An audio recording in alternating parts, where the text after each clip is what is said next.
एक समय की बात है। 4 ब्राह्मण युवक अपनी गरीबी से बहुत परेशान थे।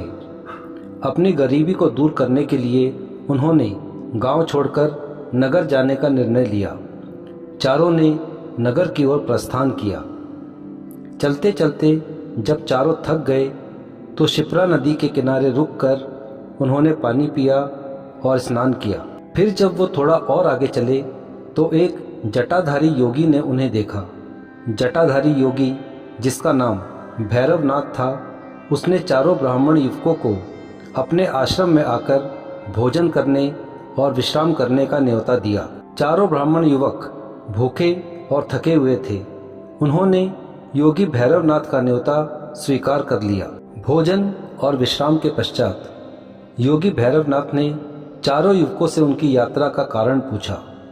चारों ब्राह्मण युवकों ने अपनी कहानी योगी भैरवनाथ को सुनाई और कहा कि वो धन कमाकर बलवान बनना चाहते हैं। योगी भैरवनाथ तप बल के धनी थे। उन्होंने अपने तप बल से एक दीपक उत्पन्न किया। चारों ब्राह्मण युवकों को वो दीपक देते हुए योगी भैरवनाथ ने कहा, तुम चारों ये दीपक लेकर हिमालय की ओर प्रस्थान करो। जहाँ कहीं पर भी ये दीपक गिरे तुम वहाँ खुदाई करना। वहाँ तुम्हें बहुत धन मिलेगा। जो तुम्हें मिले उसे लेकर लौट जाना, लोभ मत करना। चारों ब्राह्मण युवकों ने दीपक को लेकर हिमालय की ओर प्रस्थान किया। बहुत दूर चलने के बाद एक जगह दीपक गिर गया। चारों ने वहाँ खुदाई की। वहाँ तांबे की खान मिली। पहले तो वो बहुत प्रसन्न हुए। फिर एक युवक ने कहा, ये तांबा हम सब की गरीबी मिटाने के लिए काफ़ी नहीं है। अगर यहाँ तांबा है तो आगे अवश्य ही अधिक मूल्यवान खजाना होगा। 2 युवकों ने उसकी बात मान ली और दीपक लेकर तीनों आगे बढ़ गए। एक ब्राह्मण युवक खान से तांबा लेकर अपने घर लौट गया। और आगे चलने पर दीपक फिर एक जगह गिरा। वहाँ खुदाई करने पर चांदी मिली। एक ब्राह्मण युवक चांदी निकालने लगा। तभी पहले वाला युवक बोला, अगर यहाँ चांदी है तो आगे अवश्य ही और अधिक मूल्यवान खजाना होगा। एक युवक ने उसकी बात मान ली। दोनों ब्राह्मण युवक दीपक लेकर आगे बढ़ गए। एक ब्राह्मण युवक खान से चांदी लेकर अपने घर लौट गया। दोनों युवक और आगे चले। दीपक फिर एक जगह गिरा। इस बार खुदाई में सोना निकला। सोना मिलने के बाद भी एक ब्राह्मण युवक के मन से लोभ नहीं गया। उसने कहा, अगर यहाँ सोना है तो आगे अवश्य ही इससे भी अधिक मूल्यवान खजाना होगा। वो ब्राह्मण युवक दीपक लेकर और आगे चल पड़ा। एक ब्राह्मण युवक खान से सोना लेकर अपने घर लौट गया। अब अकेले लोभी ब्राह्मण युवक ने यात्रा आगे बढ़ाई। पहले कांटों भरा रास्ता मिला, फिर बर्फीला रास्ता शुरू हो गया। लोभी ब्राह्मण युवक का कांटों से लहूलुहान शरीर अब ठंड से कांपने लगा। फिर भी उसने चलना बंद नहीं किया।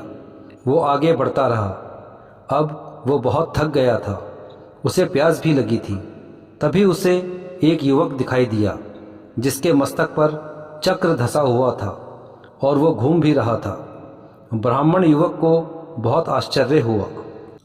ब्राह्मण युवक ने उस युवक से पूछा, तुम्हारे सिर पर ये चक्र कैसा है और ये घूम क्यों रहा है, और यहाँ पीने के लिए पानी कहाँ मिलेगा? इतना कहते ही वो चक्र उस युवक के सिर से निकलकर लोभी ब्राह्मण युवक के सिर पर लग गया।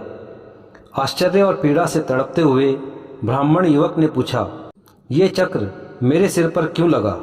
उस युवक ने बताया, वर्षों पहले मैं भी धन के लोभ में यहाँ पहुँचा था। उस समय ये चक्र किसी और के मस्तक पर धंसा हुआ था। तुम्हारी तरह मैंने भी उससे यही प्रश्न किए तो ये चक्र मेरे सिर पर लग गया। अब मुझे मुक्ति मिल गई है और तुम्हें तब मुक्ति मिलेगी जब कोई और धन के लोभ में यहाँ आएगा और यही सब प्रश्न तुमसे करेगा। तब ये चक्र तुम्हारे मस्तक से निकलकर उसके मस्तक में लग जाएगा।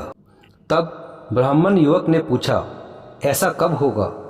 उस युवक ने कहा, मैं यहाँ राजा राम के युग से हूँ और नहीं जानता कि अब कौन सा युग चल रहा है।